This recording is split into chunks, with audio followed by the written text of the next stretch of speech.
नमस्तुभ्यम वंदे मातरम दोस्तों, स्वागत है आप सबका सैपियंस क्वेस्ट में। तो जैसे कि हम लोग की जो कहानी चल रही थी नीलोत्पल मृणाल जी की, जिसका नाम है डार्क हॉर्स के नाम से जो कृति है।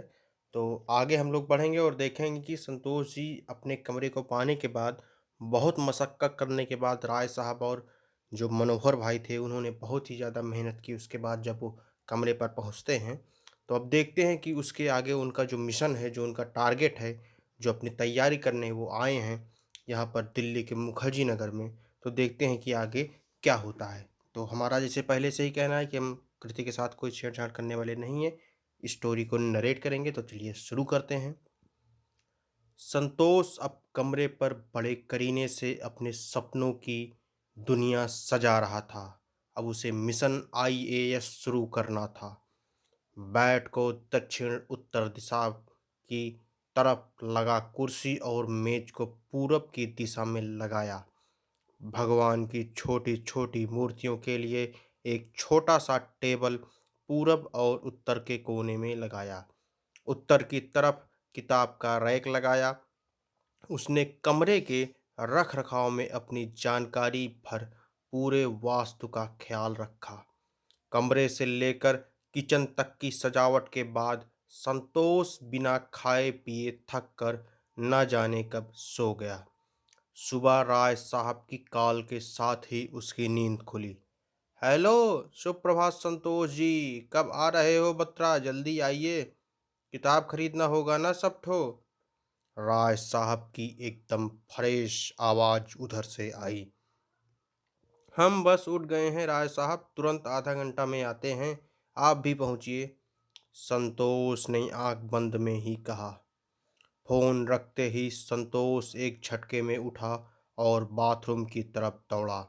नहा धोकर जल्दी जल्दी हनुमान चालीसा पढ़ तुरंत कपड़ा पहन जाने को तैयार हो गया। इधर राज साहब तो रात भर सोए ही कहाँ थे, पूरी रात लैपटॉप पर आंख गड़ाए गुजारी थी। सुबह जल्द से जल्द खुले वातावरण में जाकर अब कुछ सजीव चित्र देखना चाह रहे थे, इसलिए संतोष को फोन लगा बत्रा बुला लिया था। ब्रश करके मुंह पर पानी मार तौलिया हटाकर फुल पैंट पहनी और शर्ट डाल राय साहब भी बत्रा के लिए निकल गए। बत्रा पहुंच संतोष ने राय साहब को कॉल लगाया। राय साहब तब जूस पीकर बस स्टॉप वाली सीट पर बैठे संतोष का इंतजार कर रहे थे। संतोष को वहीं बुला दोनों किताबों की दुकान की तरफ चले। दुकान पहुंचते ही राय साहब ने संतोष को पीछे किया और अपने पर्स से एक पुर्जा निकाला। यह किताबों की लिस्ट थी जो राज साहब ने अपने अनुभव और जानकारी से तैयार की थी। इस पुर्जे में मुखर्जी नगर के सारे अनुभवी शिक्षकों और संस्थानों के द्वारा सुझाई गई पतली मोटी किताबों के नाम अंकित थे।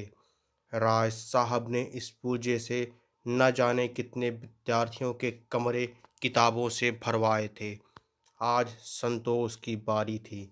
सीनियर होने और यहाँ मुखर्जी नगर में 5-6 सालों से लगातार रहने का दायित्व बोध इतना था कि राय साहब के पास सामान्य अध्ययन समेत लगभग सभी प्रमुख विषयों के किताबों की लिस्ट थी। यद्यपि उनके अपने विषय हिंदी साहित्य और इतिहास थे।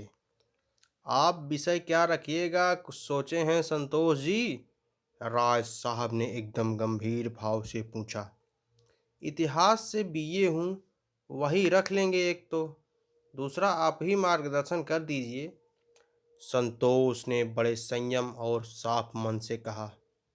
चलिए फिर दूसरा हिंदी साहित्य रख लीजिए, हाल से अच्छा अंक आ रहा है, इसमें काफ़ी लोग सेलेक्ट हो रहे हैं इतिहास और हिंदी साहित्य के कॉम्बिनेशन से।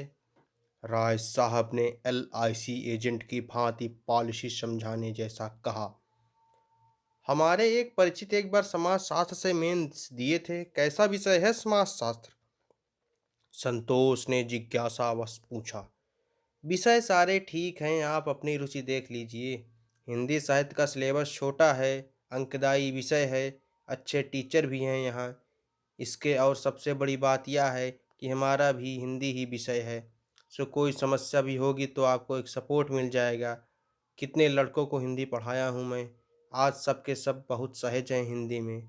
बस पीटी हो जाए, फिर देखिएगा सबको अच्छा नंबर आएगा हिंदी में। राय साहब ने अपने विषय की पुरजोर वकालत की। अच्छा राय साहब, अभी तो इतिहास और सामान्य अध्ययन का किताब दिलवा दीजिए, दूसरा विषय थोड़ा समय लेके सोच लेंगे। संतोष ने खुद को तत्काल विषय चयन की ऊहापोह से निकालते हुए कहा, जैसी आपकी इच्छा भाई, हम तो जो विषय कहिएगा उसी में आपको हेल्प कर देंगे। आइए पहले से ले लें आपका किताब सब। राय साहब ने अपनी सर्व विषय पारंगत होने की जानकारी देते हुए सेल्फ से एक किताब निकालते हुए कहा। राय साहब एक के बाद एक रंग बिरंगी हर साइज की नई किताबें चुन चुनकर साइड में रखे जा रहे थे।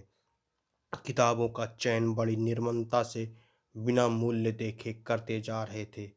सबसे पहले तो 30 से अधिक किताब कक्षा 6 से कक्षा 12 तक की एनसीईआरटी के अलग कर रख दिए थे।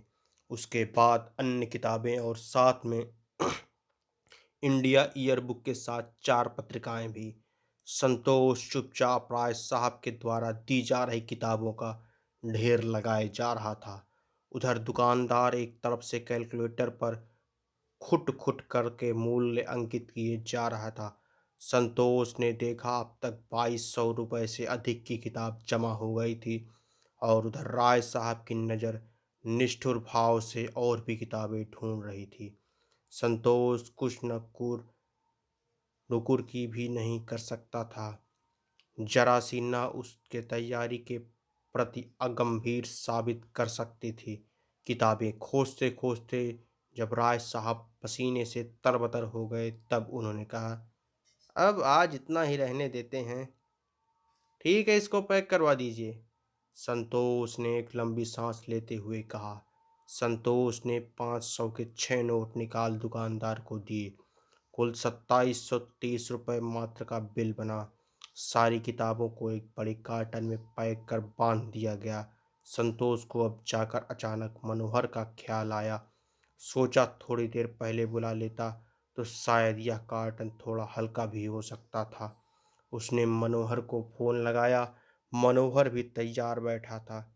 ओहो, हमने आने से पहले ही आप लोगों को बियर का कार्टन खरीद लिया का राय साहब? मनोहर ने आते ही कार्टन देख कहा, वाह मनोहर जी, जाकी रही भावना जैसी प्रभु मूरत देखी तीन वैसी। राय साहब ने बिना अवसर गंवाए कहा, बियर नहीं, राय साहब की लिस्ट से किताबें खरीदे हैं। संतोष ने हंसी और दर्द के मिक्स के भाव से कहा। मनोहर एक पल के लिए झेंपा पर उसने तुरंत पलटवार करते हुए राय साहब की तरफ देखा। क्या बात है राय साहब, आंख बड़ा लाल लाल लग रहा है, रात भर जगे हैं क्या? मनोहर ने मुस्कुराते हुए कहा, हाँ थोड़ा लेट सोए थे। राय साहब ने बिना कोई भाव चेहरे पर लाए कहा, रात भर खूब पढ़े हैं लगता है। मनोहर ने व्यंग में कहा। संतोष समझ चुका था कि अब बात सीडी और फिल्म पर जा सकती है और मामला फिर आदर्श और नैतिकता जैसे महान मुद्दों की तरफ मुड़ सकता है। राय साहब आहत भी हो सकते हैं। आज शाम संतोष का कमरा लेकर सेट होने की पार्टी थी, सो वह इस उत्सव को में कोई खटपट नहीं चाहता था। महाराज शाम के लिए क्या क्या लेना है जल्दी बोलिए, संतोष ने बीच में टोकते हुए कहा। आप भेज हैं कि नॉन भेज ये बताइए, मनोहर ने संतोष से सवाल किया। अरे हम तो शाकाहारी हैं मनोहर जी, संतोष ने कहा। चलिए फिर बस आधा किलो ही चिकन लेते हैं और आधा किलो पनीर ले लेते हैं, आपके और गुरु भाई के लिए, वो भी शाकाहारी हैं। मनोहर ने संतोष से कहा। हम भी चिकन कम ही खाएंगे भाई, राय साहब ने कहा।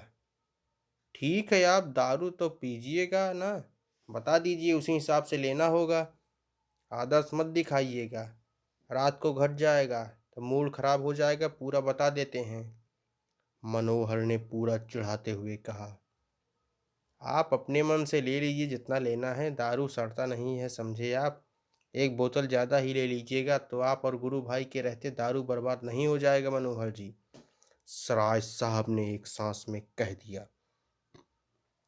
राय साहब ने एकदम किसी मंझे हुए वैश्विक नेता की भांति बिल्कुल कूटनीतिक भाषा में बोलते हुए अपनी स्वीकृति दे दी थी। वे भी नहीं चाहते थे कि रात को अगर पीने की जोरदार इच्छा हो गई तो दारू घट जाए। वैसे भी अब वे संतोष के सामने धीरे धीरे खुलने ही लगे थे। उन्हें भी यह लग रहा था कि मनोहर ने तो उनके कई कारनामों के बारे में बताया ही होगा संतोष को, और अब संतोष भी गुरु के ही फ्लैट में हैं, सो वहाँ भी कभी कभार चर्चा निकल ही पड़ेगी। इससे अच्छा है कि ज़्यादा आदर्श की जगह थोड़ा प्रासंगिक दिखकर अपना प्रभाव बनाए रखें। पनीर, चिकन, नमकीन, चिप्स आदि के साथ तेल, मसाला और सलाद के आइटम खरीद सारा सामान दे संतोष को ऑटो पर बिठा राय साहब ने विदा ली। अब शाम को आते हैं, चलें थोड़ा दिन में कुछ करंट के टॉपिक का नोट्स बनाना है। राय साहब ने चलते चलते तैयारी बम पटक दिया। मनोहर जी आप कब आएंगे? संतोष ने पूछा। हम भी तो आते हैं शाम को, आप भी तो आप बुलाए तो आ गए। एक मित्र को समय दिए हैं, अभी मिलकर 5 बजे तक पहुंच जाएंगे। ये बियर वाला कार्टन और दारू वाला बोतल थोड़ा ठीक से ले जाइएगा, मनोहर ने ध्यान दिलाते हुए कहा। जाते जाते ऑटो वाले को 50 रुपए का नोट निकालकर मनोहर ने अपनी ओर से दे दिया। अरे ये क्या कर रहे हैं मनोहर भाई? संतोष ने हाथ पकड़ते हुए कहा। रहने दीजिए, कोई औपचारिकता थोड़े है। आप इतना खर्च कर रहे हैं, कहाँ रोके। अब चेंज था सो दे दिया। प्लीज हाँ अच्छे से पकड़े रहिएगा, ये कांच का है देखिएगा थोड़ा, मनोहर ने हाथ हिलाते हुए कहा। ऑटो चल दिया। संतोष पूर्णतः वैष्णव था, न कभी शराब पी थी न मांस मछली छुआ था। अभी संतोष के अंदर का द्वंद्व देखने लायक था। मुंह उससे भी ज्यादा दर्शनीय था। किताबों के कार्टन को ऑटो में पीछे धकेल कर रख दिया था। बियर और दारू भरे कार्टन को गोद में लिए बैठा था कि कहीं कांच फूट न जाए। दिल्ली आने का मूल उद्देश्य अनजाने में ही पीछे हो गया। दाहिने हाथ में पनीर, सलाद का सामान और तेल मसाला झुलाए हुए था। बाएं में चिकन की काली पॉलिथीन। चिकन में हाथ में लिए उसे ऐसा महसूस हो रहा था जैसे किसी लाश के टुकड़े टुकड़े करके ले जा रहा हो। दोनों जांघों के बीच रखे बियर, दारू भरे कार्टन और हाथ में चिकन की पॉलिथीन उसके शरीर में अजीब सी सिरहन पैदा कर रहे थे। उसे अचानक 10 साल पहले का अपने नए बने घर का गृह प्रवेश याद आया। किस तरह भयंकर पूजा पाठ और मंत्रोच्चारण के बीच गौ माता के साथ प्रवेश किया था उसके माता पिता ने घर में।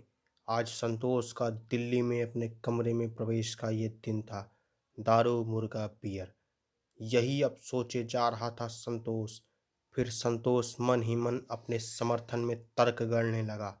उसने खुद को समझाया कि यह दिल्ली है और हम सिविल की तैयारी करने वाले छात्र। हमारा धर्म पढ़ना है, ना कि हिंदू या मुस्लिम या ईसाई। ये कर्मकांड और पाखंड ने ही तो बेड़ा गर्क किया है। क्या खाने और पीने से कुछ होता है? बस मन साफ होना चाहिए। ऊपर से तो मैं मांस खाता या शराब पीता भी नहीं हूँ। दूसरों को खुशी देना सबसे बड़ा धर्म है, और अगर चिकन खिलाकर, दारू पिलाकर 3 लोगों को खुश कर रहा हूँ तो यही तो मानव सेवा है, धर्म है। संतोष तब तक कमरे पर पहुंच चुका था। मन में द्वंद्व जारी था। सोचा गुरु से शेयर करूं, पर फिर सोचा अभी पहले पहल इस तरह की पिछड़ेपन की बात कर शर्मिंदा होने से क्या फायदा। दारू पीकर और मांस खाकर भी तो राय साहब ने मेंस दिया है। भारी पियक्कड़ गुरु ने भी इंटरव्यू दिया है। यह सब चलता रहा संतोष के मन में। आखिरकार संतोष ने मन को खूब दृढ़ किया और तय किया कि पार्टी खत्म होते ही कमरे को धो पोंछ लेगा और गंगा जल के छींटे मार अगरबत्ती जलाकर पवित्र कर लेगा। फिर आगे से रूम पर मांस दारू से परहेज रखेगा। अरे वाह, इतना इंतजाम, भव्य आयोजन है संतोष जी आज। सीढ़ियों पर चढ़ते संतोष पर नजर पड़ते ही गुरु ने कहा। अरे नहीं भाई, गुरु भाई, आप ही सबके लिए है इंतजाम, संतोष ने हंसते हंसते कहा। चलिए चलिए, हम आते हैं ऊपर अभी, गुरु ने कहा। गुरु कुछ मिनट के बाद ऊपर पहले तल्ले पर संतोष के कमरे पर पहुंचा। उसकी नज़र भी दोनों कार्टनों पर पड़ी। संतोष ने बताया कि एक में सोमरस और दूसरे में ज्ञान रस यानी किताबें हैं। गुरु के आते ही संतोष ने बियर की एक बोतल खोली और गुरु की तरफ बढ़ा दी। संतोष के जीवन में यह पहला मौका था जब उसने बियर की बोतल खोली हो। इससे पहले कोका कोला या स्लाइस की बोतल भी दुकानदार ने ही खोल कर दी थी। अभ्यास न होने के कारण बियर की खोलते वक्त थोड़ी सी छलक कर शर्ट पर भी लग गई थी। मतलब स्वतः ही बियर छिड़कते एक सिविल अभ्यर्थी के रूप में शुभारंभ हो गया संतोष का। अजब महकता है गुरु भाई, आप लोग तो इसका स्वाद बड़ा अच्छा लगता है ना। संतोष ने नाक मुंह सिकोड़ते हुए मगर चेहरे पर मुस्कुराहट बनाए रखते हुए कहा। लोग कभी पिए नहीं हो का भाई? गुरु ने अचरज से पूछा। आप पीने का कहते हैं, हम कभी हाथ भी नहीं लगाए, और हाथ हाथ टांग दोनों ओर से दबोचे गोदी में भर के लाए हैं बियर और दारू, संतोष ने हंसते हुए कहा। सुनकर गुरु को लगा जैसे गटकी हुई बियर बाहर उगल दे। उसे समझ में नहीं आ रहा था कि संतोष की इस बलिदानी दिलेर मेजबानी पर गर्व करे या उसकी बेवकूफ़ी पर अफसोस करे। खुद के लिए भी शर्मिंदगी महसूस कर रहा था गुरु ने तुरंत दूसरा वाजिब सवाल दागा। मांस मछली खाते हो? नहीं गुरु भाई, हम लोग एकदम वैष्णव परिवार हैं। दारू पीते नहीं हो, मांस खाते नहीं हो, तो ये सब तामझाम काहे के लिए कर रहे हो भाई? अब वो राय साहब और मनोहर की इच्छा थी, आप भी थे तो सोचा एक पार्टी हो जाए, फिर तो जम के पढ़ना ही है, संतोष ने कहा। ये सब बेवकूफ़ राय और मनोहर जिसे तिसे फंसाते रहते हैं यार। तुम अभी अभी आए हो, तुरंत रफ्तार पकड़ लिए। हटाओ यार ये सब। खुद को इतना भी गीला न रखो कि जैसा चाहे आकार दे दे। व्यक्तित्व का लचीला होना और गीला होना दोनों अलग अलग बातें हैं मित्र, गुरु ने बियर की बोतल खाली करते हुए कहा। अपराध बोध के बावजूद भी उसने इनको अपने बियर पीने की गति में कोई बाधा नहीं बनने दिया, क्योंकि वह जानता था बियर के निर्बाध अंदर जाने पर ही अच्छे विचार ऊपर आएंगे। गुरु ने बियर वाली कार्टन अपने कमरे पर रखवा दी और एक मित्र को फ़ोन करके चिकन वहां बनवाने की व्यवस्था कर दी। खाना पीना गुरु के रूम पर ही होना तय हो गया। यद्यपि गुरु भी शाकाहारी था, पर वह संतोष की असहजता को समझ गया था। तो देखिए दोस्तों, हम लोग का जो चैप्टर 8 है वो कंप्लीट हो गया है। इसके बाद हम अगले नेक्स्ट वीडियो में चैप्टर 9 को कवर करेंगे और देखेंगे कि जो संतोष जी की इस समय स्थिति बनी हुई है द्वंद्व की, उसके आगे होता क्या है। तो बहुत ही अच्छी रचना है, इसको आप लोग शेयर करिएगा और आपके जो सुझाव हों कमेंट बॉक्स में वो आमंत्रित हैं। देखते रहिए सैपियंस क्वेस्ट। नमस्तुभ्यम, वंदे मातरम दोस्तों।